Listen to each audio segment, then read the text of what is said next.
Good morning. Christ is risen. He is risen. Welcome to Standish Congregational Church on the second Sunday in the Easter season. It's lovely to have you all with us, and hope you will stick around for fellowship and refreshments in the fellowship hall after the service. We are an open and affirming congregation, so whoever you are, wherever you are on life's journey, you're welcome here. So once again, welcome. Please join Susan Albert in our call to worship. When the doors were shut and the world was kept out. Resurrection found the disciples. When the church gathers and the world waits outside. Resurrection finds us. When fear grew and new questions were found. Resurrection found the disciples. When faith leads us to new questions about life. Resurrection finds us. When suffering remained and the city was hostile. Resurrection found the disciples. When Christ gathers with his followers in living worship. Resurrection finds us. Come, let us worship God. Our hymn of approach this morning is found on page 208 in your hymnal. Now the green blade riseth.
Once again, welcome to Standish Congregational Church. It's wonderful to have you all here, or whether you're watching on Zoom or watching the recording later on our various social channels. A couple of quick announcements. As I think most of you know, next weekend Sally will be in the pulpit, Sally Colgrove. And she asked everyone to wear bright colors, and she has something humorous planned for the message. So please endeavor to follow those instructions. And as far as other announcements, is there anything else that needs to be called out on the announcement sheet? Allison.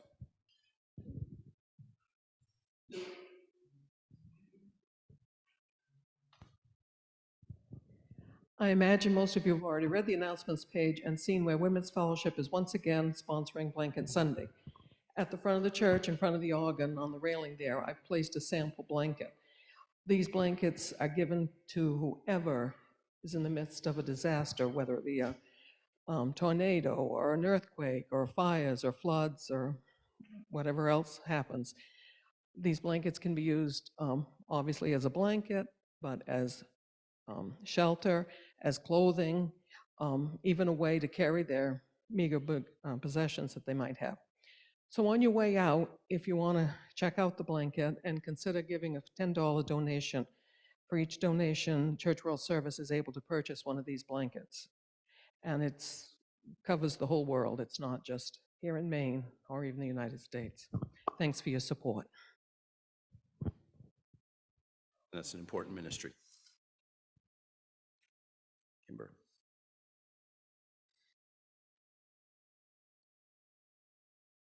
In Sundays, that would be April 30th, the First Russian Baptist Church, who we've worked with before in terms of giving them medical supplies to be sent to Poland for the Ukraine refugees.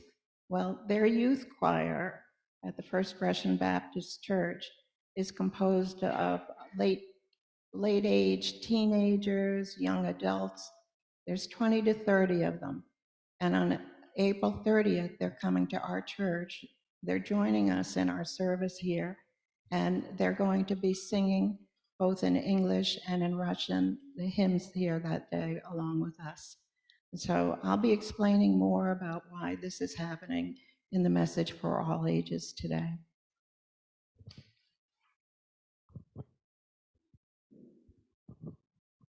Anything else anyone has? Then let us return more intentionally to a spirit of worship as we join in our prayer of invocation. Please join me. Easter God, when we hide in fear, come to us once again and remind us that we need not be afraid when we're in your presence. Strengthen us as Easter people to live our faith each day and show by example the new life you give. Amen.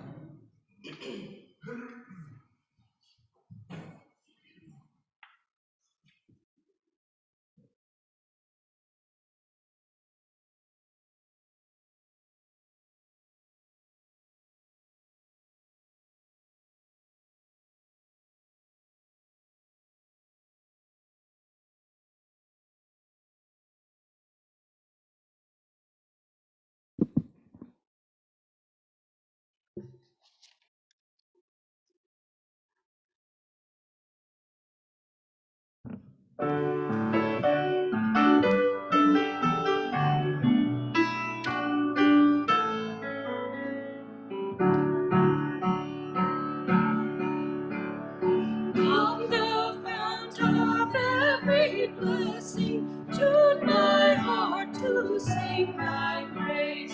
Streams of mercy never ceasing, call for songs of loudest praise. I am bound for the kingdom, will you go to glory with me? Hallelujah, praise the Lord.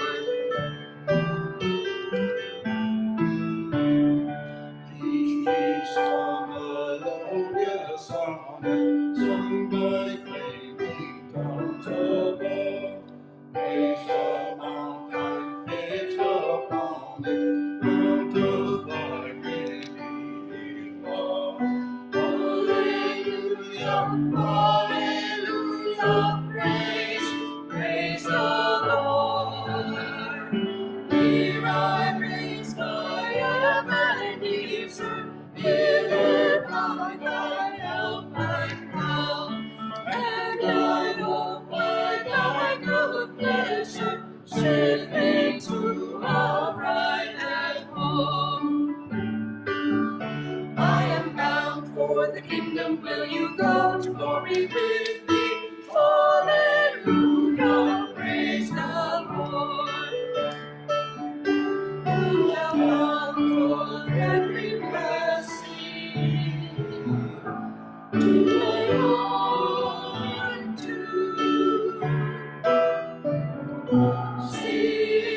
We have the young people come forward, please.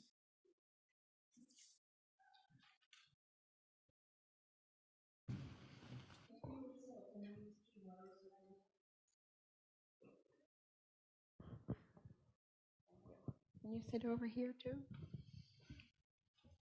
And if we don't fit over here on the second one or either one. And can you turn it a little sideways so that we can see that and I still can?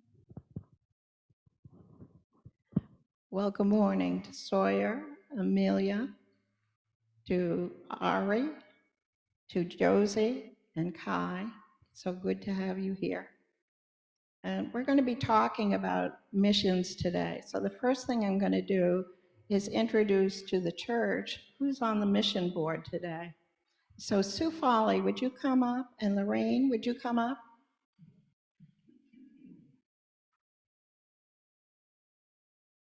This is a special message for all children.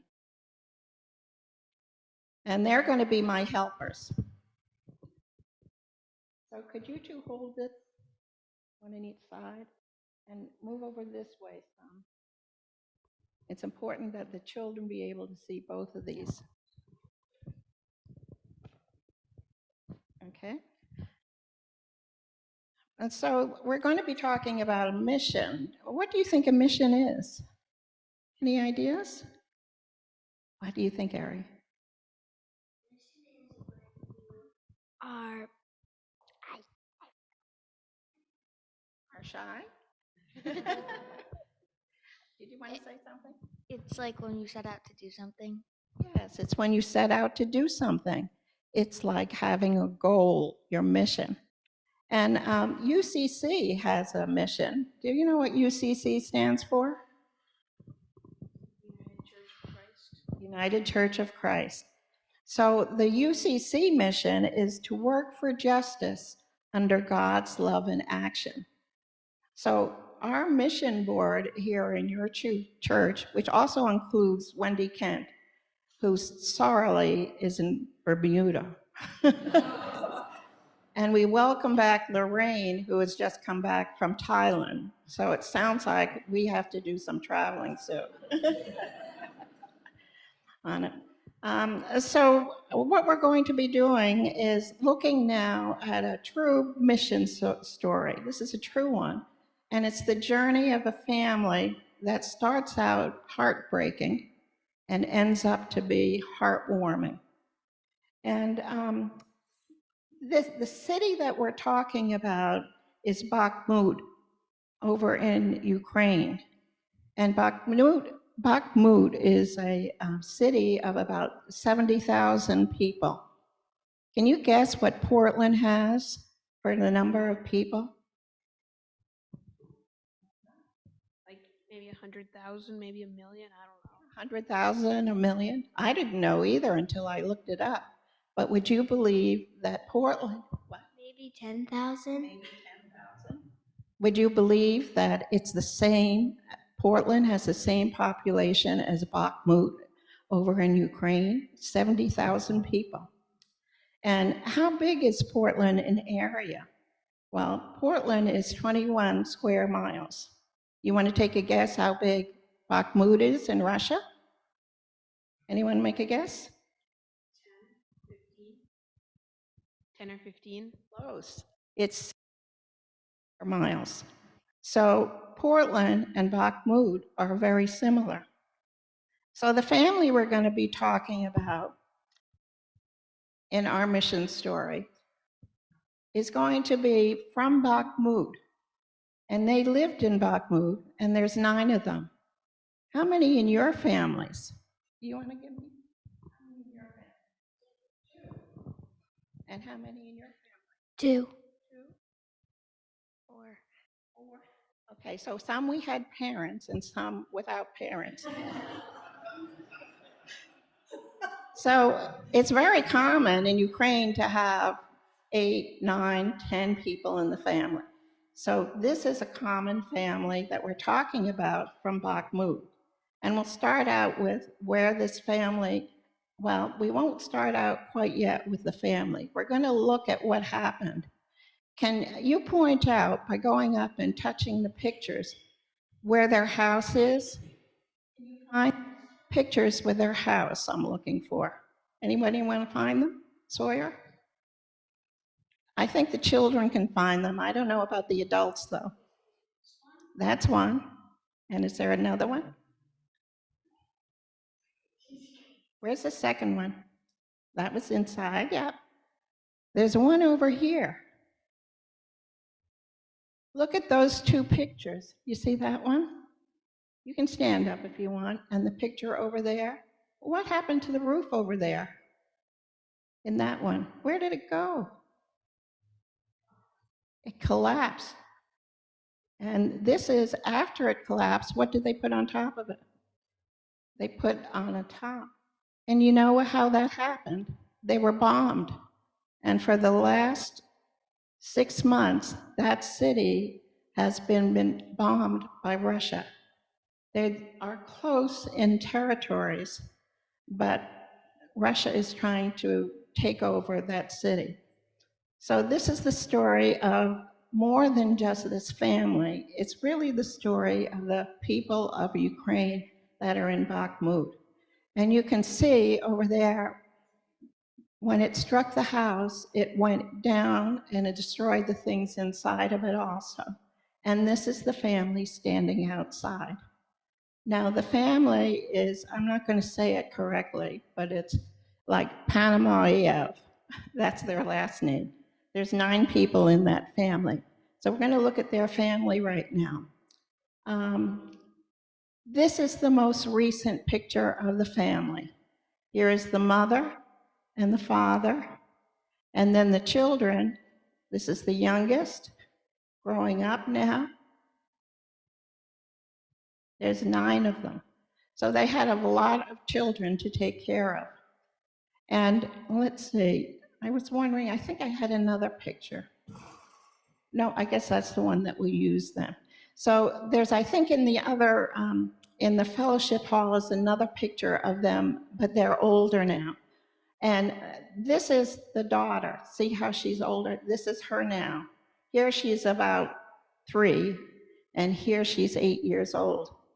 And if anybody recognizes that shawl, that's one of the shawls that we gave to that church.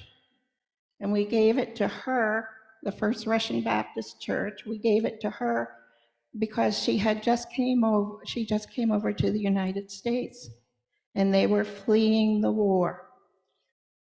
This is her as a younger child.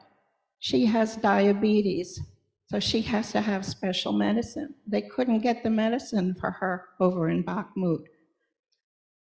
So what happened then was that, oh, I know, there's one other picture I want to show you. Oh, that's the picture of the outside. And over here, can any of you see what they're doing here? Can you see what they're doing on that log? They're cleaning a fish, and they're going to be eating that. Let's see if there's something else on this in terms of the home. Here, yeah, over here in this picture, this is where they're chopping wood for their house. In this picture is the mother, and this is the 8-year-old Marina. Here, and Irina from the First Russian Baptist Church. Sorry. So the picture of the boys that they were talking about here. These are the 3 children that came over the first time in December. They came over with their mother and father. And this is Maxim, so we call him Max, Anton, and this is Marina. Marina has diabetes. So there's a lot of medical care that's involved also. This picture was over in Ukraine, and it was the mother and father with Marina. So how is it that they're getting over here? Well, they came over under a program called the United States Humanitarian Parole Program for Ukrainians. It's a long name, but you have to have sponsors for that. At the First Russian Baptist Church, they have 170 members. How many members do you think we have here? 40. It takes a large church to be able to sponsor the family. So we couldn't do that because for these 8 people, if we were to sponsor them here, what are the kinds of things if they brought nothing? What would we have to get for them? House. What else?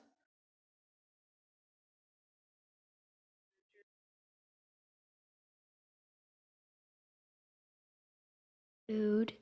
Yes.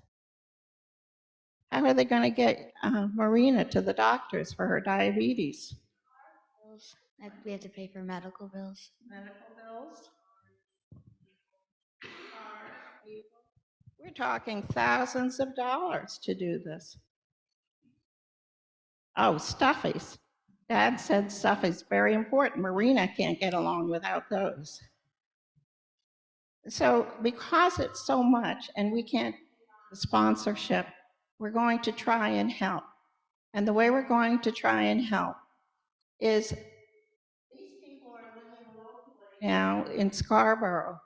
They're living in free housing in their church, in the church, the First Russian Baptist Church.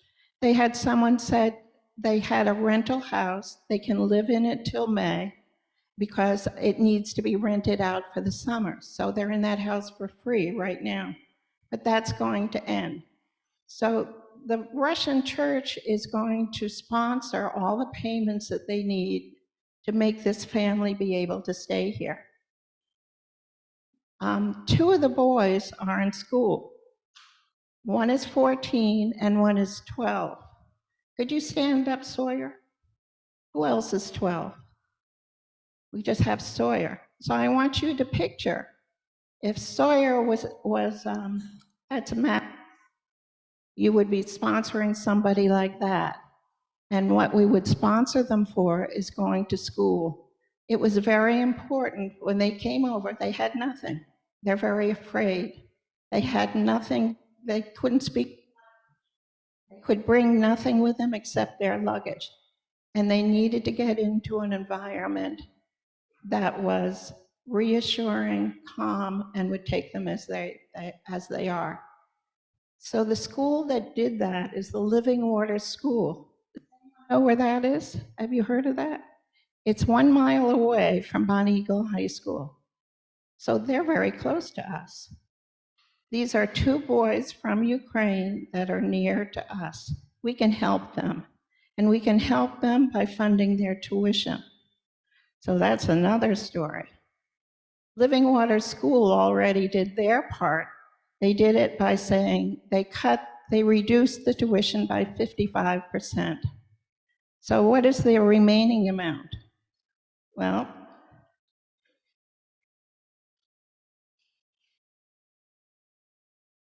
can one of you hold this up for me to show them? Can you turn around? What does that look like? Thermometer. So do you think it's showing temperature? No, if we're going to raise money, what do you think it's going to show? How much money that we've raised on this one. So this has 24 up here at the top. So what we're looking at is the tuition for the rest that has to be paid, the 45% that has to be paid is, the rest of the tuition is $2,425. Now, believe it or not, you've already raised $1,100 for this. Well, how did we raise that money? The yard sale. So you have already helped this if you helped at the yard sale or if you brought something in. So we put down here that we're up here, so that's $1,100. So we're almost halfway there already. So what we're going to be doing is asking you for donations. If you would like to donate to help to, in our mission right now, to get the rest of this money, so there's $1,300 more that we're going to try and raise. Make a check payable to Standish Congregational Church, and then on the memo line, you can just write on that Ukraine. And then you can either put it into the basket in an envelope, or you can give it to Cheryl. Where's Cheryl? Cheryl's here. Give it to Cheryl, and she will save it in the account that's going towards this for Ukraine. We're going to try to accomplish this by May 7th. And one of the things that's going to be happening is the First Russian Baptist Church, their youth choir, is going to be coming here on April 30th. And it should be a really nice time where you can interact with them also. We'll be singing with them, and afterwards we'll have reception, sort of a meet and greet in the fellowship hall with some food there. And you'll be able to mingle with them, talk with them, ask them questions, and see what they're all about too as a church. You might say, well, why this church, and how is this all happening? The UCC partners all the time with churches and other organizations when we give the money to the UCC church. We already gave them from last year's yard sale. It went to the UCC Emergency Relief Fund. Then again, last year, we donated medical supplies and prayer shawls. Your Marina is wearing, it has that prayer shawl on her, holding it up right now. So we are working in conjunction with that church to be able to give them our fees that will help these boys in school and is helping the family. So, in closing, I know this is long.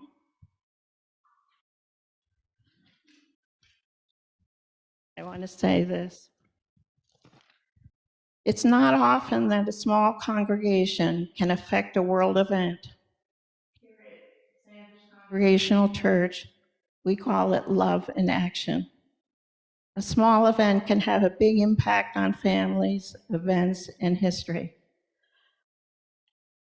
We here have a chance to extend a welcome to Ukrainian refugees right in the greater community. These people remember what we did and do here now for them. Hopefully these people can someday bring the peace and happiness they find here back to their country in Ukraine.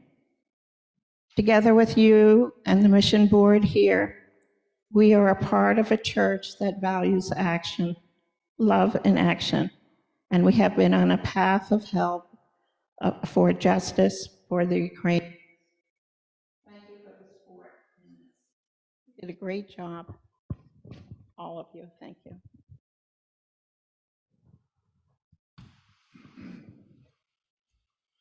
Thank you, Kim, and the rest of the missions board. I do have one little other comment. I know it's long, but I just got these two pictures this past week. The other children were able to come over.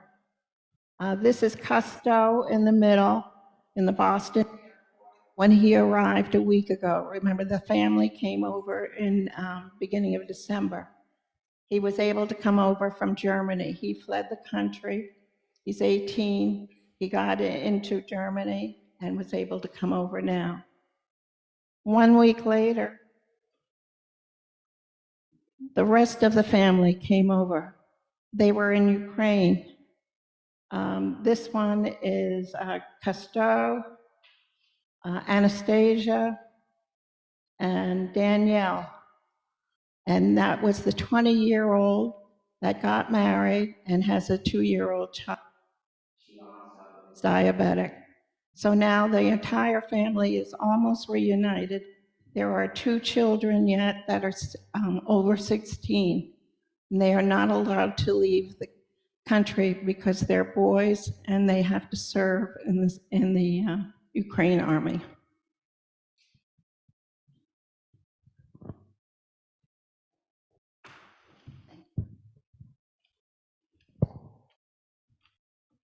Our scripture passage this morning comes from John's Gospel, and it follows immediately on the heels of last Sunday's passage where the women approach the tomb early on Sunday morning and encounter the risen Jesus and go tell the disciples about it. So please listen as Susan Albert continues the story from John.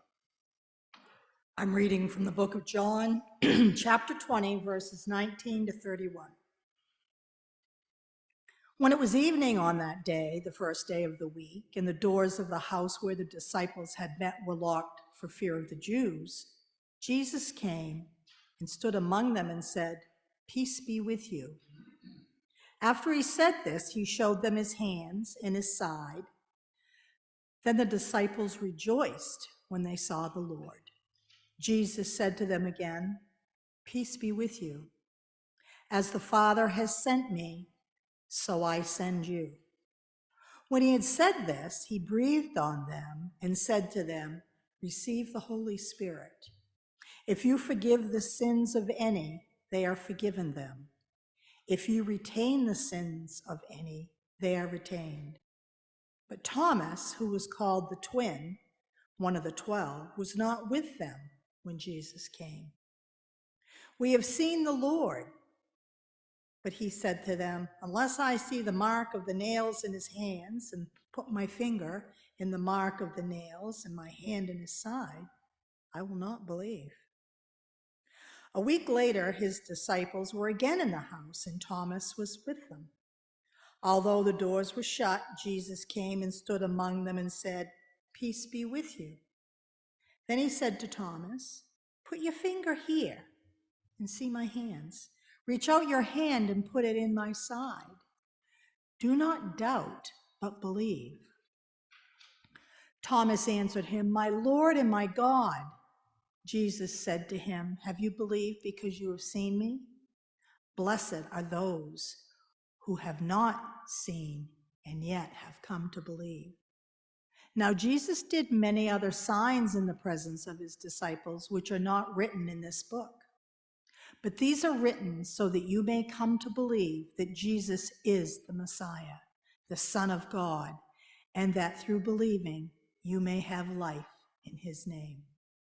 Here ends the reading.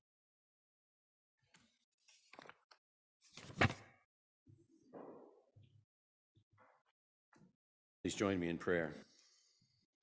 May the words of my mouth and the meditations of all of our hearts and minds be acceptable in your sight, O God, our rock and our Redeemer. Amen. As someone who suffers from what's known as imposter syndrome, I've suffered most of my life with some form of doubt. And as an actor who has participated in dozens of auditions, certainly doubt comes into play. I can recall one particular incident, almost 4 years ago now. I auditioned for the musical The Hunchback of Notre Dame. In that musical, the villain is a priest named Dom Claude Frollo, and the role calls for a deep bass voice. I thought I had a pretty good shot. But as often happens in these auditions, especially in a small community like Portland, we just heard how big Portland is, when you get to auditions, you get a view of the competition. Well, I got to auditions, and as I'm sitting in the theater lobby with my earbuds playing Frollo's song Hellfire on repeat, in walks the competition. And this man, Mark, is known to me. He's a large, imposing man with a thundering bass that frankly puts me to shame. My heart sank. I guess I could soothe myself by saying, well, it's between him and me, but if I'm being honest, it's him.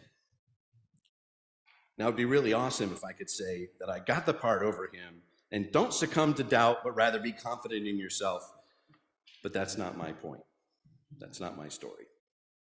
Mark got the role, and he was magnificent. We all wrestle with doubt. In our fallen world, we sometimes assume the worst so as not to be disappointed.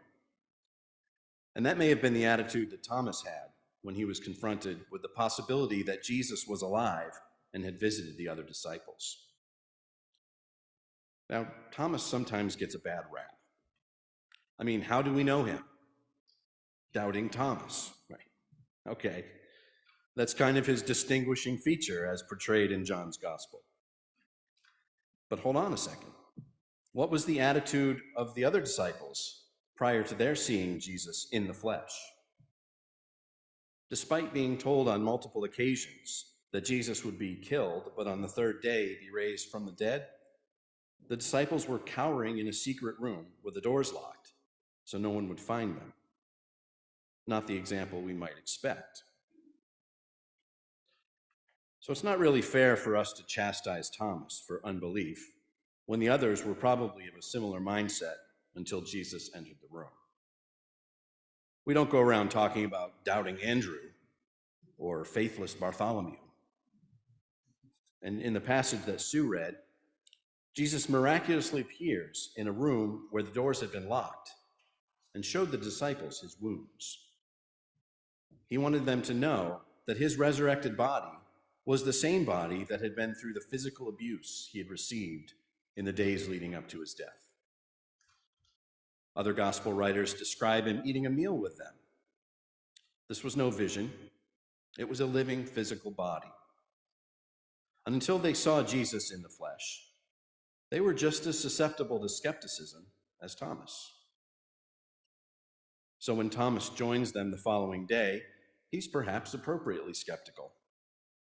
He may have assumed that with the crucifixion, Jesus' ministry was effectively over.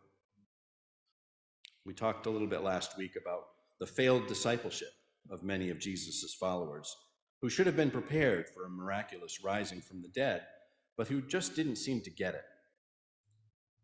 Thomas, who hadn't yet had the opportunity to see the risen Christ, was still on Saturday time. He was operating in a different reality. Now, even though we're only partway through the story, I want to pause here for a moment in further defense of poor Thomas. Despite the reputation that was foisted upon him over many centuries, there's really no indication in early Christian writings that he was ostracized for this incident of doubt. On the contrary, he declares Jesus as my Lord and my God, a remarkable confession for a Jew who would have affirmed, the Lord our God, the Lord is one.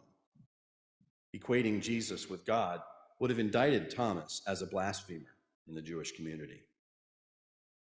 According to tradition, Thomas traveled far beyond the borders of the Holy Land and was an evangelist to India, Southeast Asia, and eventually China, again, according to tradition. But he was far from blighted for his lack of faith. I think maybe this account of Thomas is included in John's gospel as a comfort to us. After all, John wrote his account dozens of years after the events he was describing took place, and his readers would probably not have been among the eyewitnesses of Jesus' resurrection appearances. Jesus' benediction in verse 29 applies to all of us today. It's where you're mentioned in Scripture.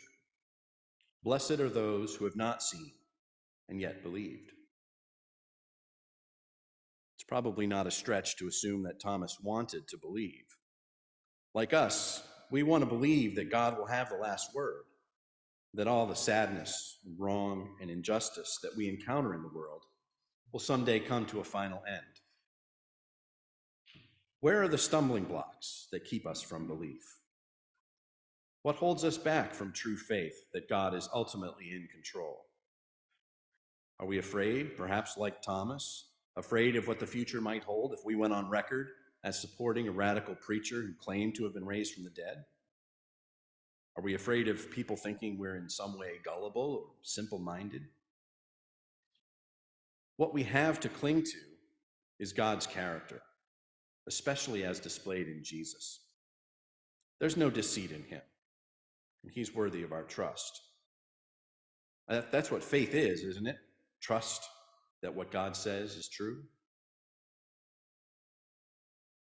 Jesus does come back and visit the disciples huddled in that upper room, and perhaps specifically to assuage Thomas's doubt. He comes back. What wondrous love is this, that Jesus would come back just to make sure that Thomas didn't come away from his experience lacking faith. And Jesus provides Thomas with what he needs in order to be confident in his belief. He's going to need that confidence if he's going to be a missionary to India and beyond. Jesus doesn't call Thomas out on his doubt, but instead meets Thomas at the point of his unbelief, or I'll call it his not yet belief, and equips Thomas with faith that will carry the good news of salvation to cultures that have no idea who Jesus is. We all wrestle with doubt, and God equips us with faith, perhaps even more faith than Thomas needed to carry. Thomas ultimately did have the benefit of physically witnessing the crucified and risen body of Jesus, spoke to him, touched his wounds. But we are called to proclaim the risen Jesus, having not seen and yet believed. As Jesus proclaims to us, specifically in that blessing, you may not always see me, but you can know that I will be with you always. Well, faith does not always remove all doubts and questions, but rather it invites us into trust. Questions are good. God honors the questioning among us and uses it to draw us closer to himself. Doubt can lead to fear, which can further lead to inaction, or worse, wrong action. Instead, we should allow doubts to empower us to ask questions, trusting that God will provide answers in proper time. Doubt and fear sometimes cause us to withdraw, but in such times, we must surround ourselves, as Thomas did, with loved ones who will support us even in our time of doubt. It's in these times that our tribes, our families, those closest to us become critical in confronting and overcoming our doubts. Upon seeing the risen Jesus in person, Thomas declares again, "My Lord and my God," a remarkable confession for anyone, let alone a follower of the God of Israel. And John, the gospel writer, echoes that declaration, closing his account by saying, "These things are written that you might believe that Jesus is the Christ, the Son of God, and that believing you might have life in his name." I'd like to close with some song lyrics, as I'm wont to do on occasion. I'm not going to sing it because it's a rock song, but the words really line up nicely with what we're talking about this morning. You hear the voice in your heart, you get that longing. It goes far beyond all the words, the great arguments. It's okay. Long for your lover. You'll find he's standing out beyond the walls of doubt. The title of the song is Walls of Doubt, by the way. Love puts to rest some of the questions. Love, find it and see the doubts will go fading away. All through the hours of the day, there's something strange growing. The seed of laughter and light way down inside you. It's all right. You can let go now. But love is the master's plow. Crash down the walls of doubt. Amen.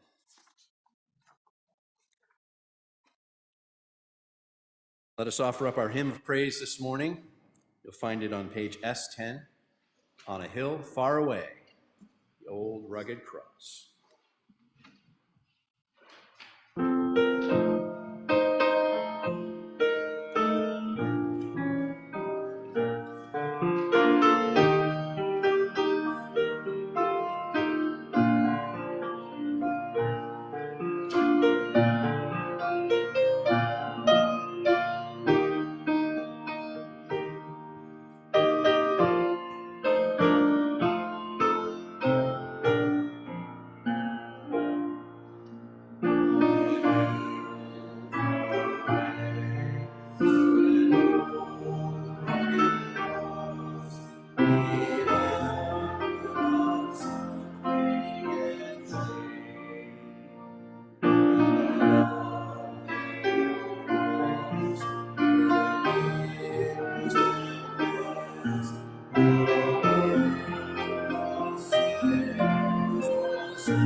And now it's time to lift up the prayers, the joys and concerns of the people.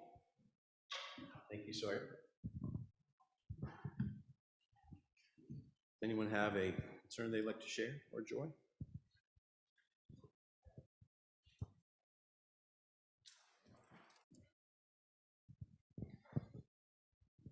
I'd like a little emotional.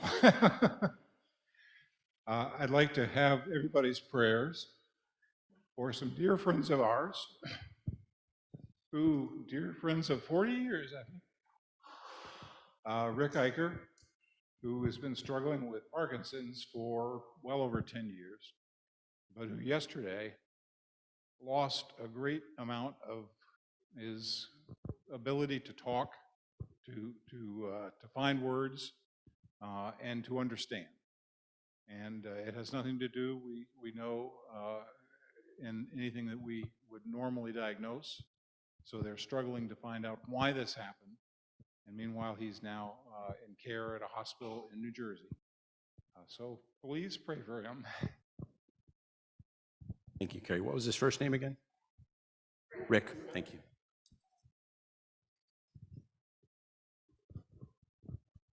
So, John, Joy, our granddaughter will be 21 this Wednesday. She's still living. I'm doing well.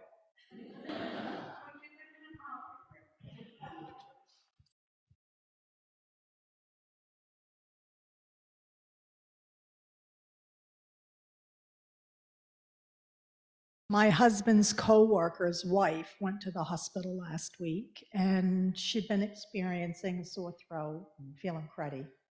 And she's had difficulty breathing, so they took her to the doctor, then to one hospital, and then to another hospital. And during her nebulizer treatment, she passed away of a heart attack. She's 50 years old. Her name is Jody Roma. She has 4 children. So it's a stunning shock to the family, so I'm sure they could use your prayers.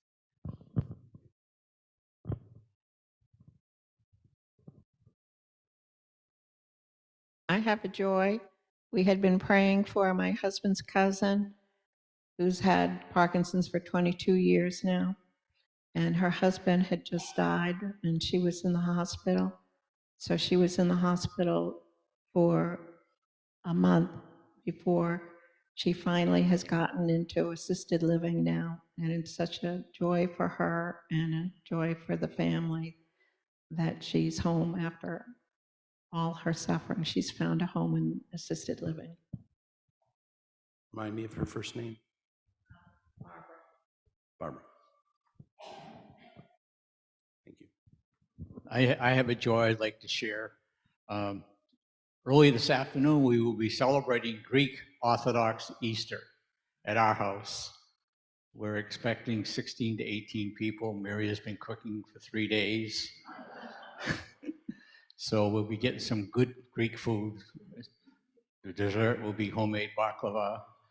So yeah, today is going to be a very happy day to be surrounded by my new Greek family. Send those leftovers my way.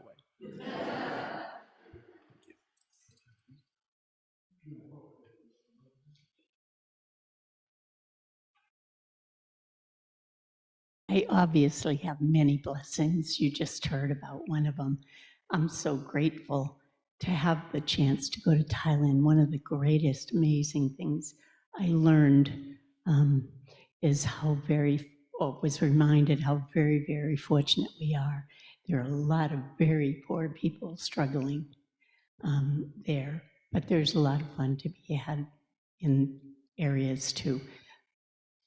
The main reason I ask for prayers, however, is because a dear friend passed away yesterday, years younger than myself, of cancer.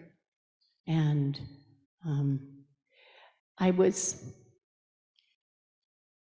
reminded in conversation of 2 things that our memories that carry us when we have such terrible things happen to us. And she said she visited her husband at his bedside, and he told her two little stories that were important. And one was about 2000, the year 2000 and the celebration that we had at our house, and he was there, and what a great time it was. And so that was one memory I would cling to. The other memory that she shared with him was something that he didn't realize and barely remembered. But my daughter, who is 42 now, when she was just barely out of college and got a motorcycle, which she still has, in the middle of my garage, even though she lives in Copenhagen, she went on a very concerning trip with this young man, neighbor of mine, to like the bike thing, the big, what is it? No, in New Hampshire. Weir's Beach. My daughter, because I trusted this man, I said, she really, really wants this experience, and she's got this new bike and she wants to go. It's like she went with him, and my friend shared with him that I had recently told her what a special person he was, and that I trusted him so with my daughter. And he was very grateful, needless to say, and that was like a week before he died. So we hang to those memories. Thank you very much. Thank you, Lorraine. Anyone else have anything to share? Merlene?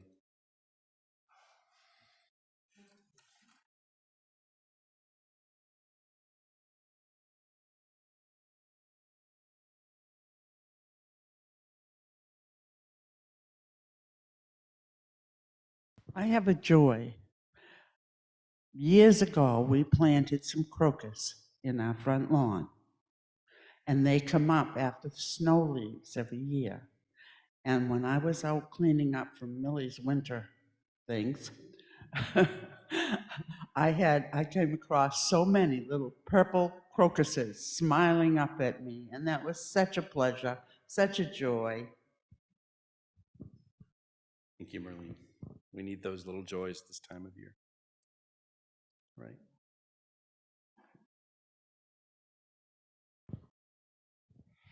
Just traveling mercies for the family and I that are traveling to Mississippi to see my parents and my sister today.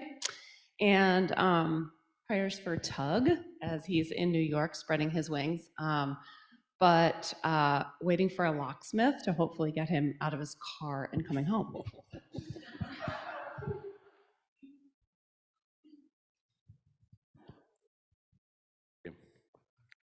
All right. Please join me in prayer.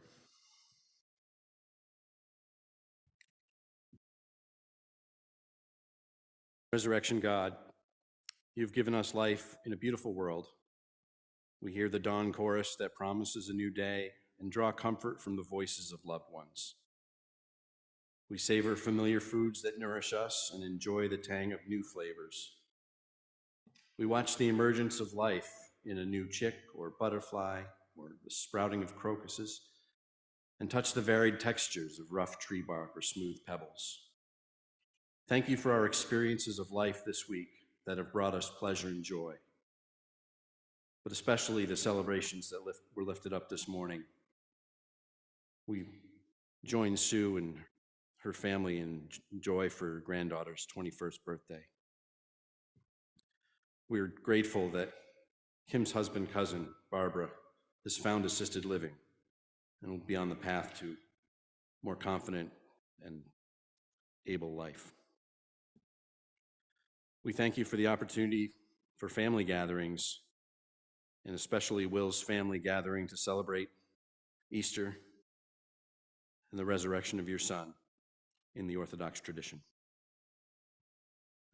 We offer traveling mercies and thanks for travel, for Lorraine's trip overseas, for Wendy, who's enjoying warm weather, and for Katie and family as they travel to see other family. We just ask that you be with Tug as he struggles with his adventures in New York. We thank you, Jesus, whose resurrection we proclaim and recognize in the events of life around us. Sometimes, though, God, it's hard to see and to believe. There are times when we look elsewhere for life, disregarding past experiences and our heritage. Sometimes we focus on the scars of life and cannot see anything or imagine anything different. Sometimes the trials of life seem greater than our faith to overcome them. But yet we ask your special grace on people who are dealing with health concerns, and especially with Rick, dealing with Parkinson's. We ask that you surround him with friends such as the McCarters and people to just ease his way and be present with him. We ask you to be with people who are grieving, with Lynn's co-worker's wife, Jody, passing away at such a young age, and Lorraine's friend.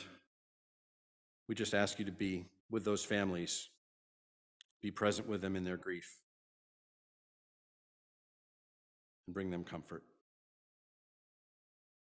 Loving God, we cling to your promise of restoration, knowing that although it's not as soon as we like it, someday all will be well. Gracious God, you do not condemn us for our doubts and struggles, but you speak peace to us. In trust and joy, we receive your peace. In the name of him who taught his disciples to pray, saying, Our Father, who art in heaven, hallowed be thy name. Thy kingdom come, thy will be done, on earth as it is in heaven.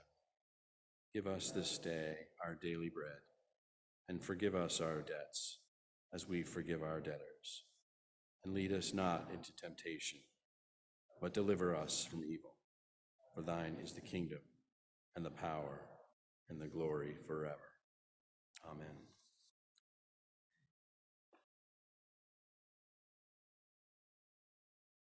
All that we have comes from God, resources that are intended to accomplish God's priorities on earth. As we celebrate our unity as a community of faith and focus our hearts on the risen Christ, we joyfully lay our gifts on the altar of the Lord. Through the grace of God and the bounty of this church, we have the ability to share our gifts so that all may have what they need. We thank God for the opportunity to truly be in fellowship with one another and with the faithful around the world through our offerings today.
Please join me in the prayer of dedication.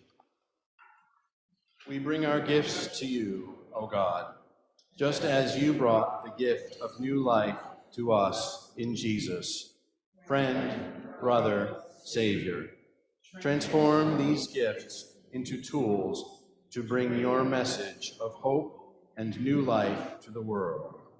We pray in Christ's name. Amen.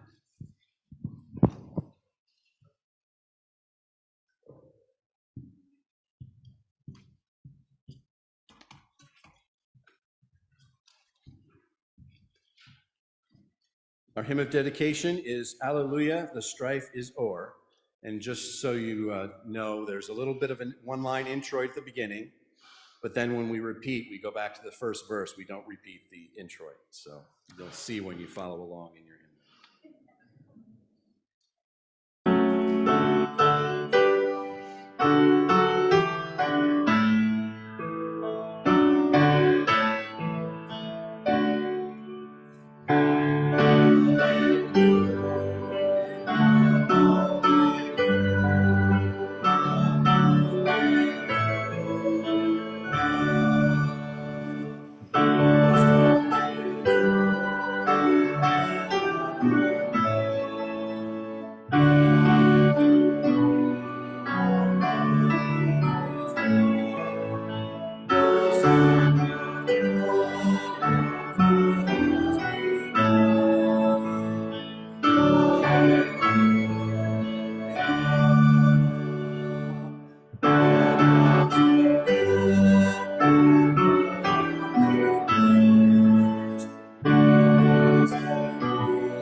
Christ is risen.